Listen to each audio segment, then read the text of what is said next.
PMX just said, I see Taiwan as part of China. I see Taiwan as part of China. Period. And that one sentence has caused quite a reaction. China praised him, Taiwan criticized him. And now, Malaysians are asking, why did our Prime Minister take such a strong position? Some people think Anwar is suddenly moving Malaysia closer to China. Others think he's simply repeating Malaysia's existing foreign policy. So what does Malaysia actually believe about Taiwan? Here's the first thing most Malaysians may not know.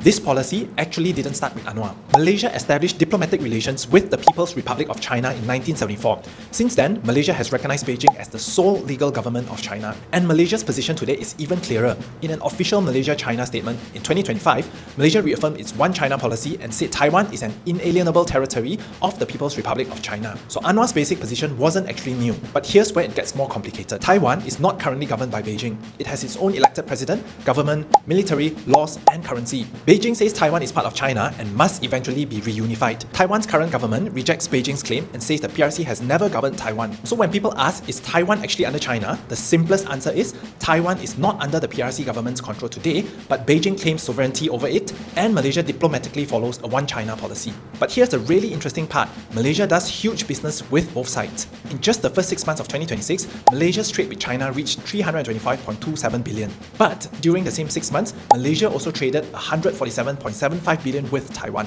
And Malaysia's exports to Taiwan actually jumped 66.5% in the first half of 2026, driven partly by electronics and electrical products. That's why Anwar's words matter. China welcomed them, and Taiwan's government criticized them and warned they could hurt political trust and Taiwanese business confidence in Malaysia. So did Anwar suddenly change Malaysia's position on Taiwan? No. Malaysia's One China policy goes back more than 50 years. But his wording was strong enough to create a diplomatic reaction. Praise from Beijing, criticism from Taipei. And Taiwan isn't currently governed by Beijing. It governs itself. The disagreement is over sovereignty.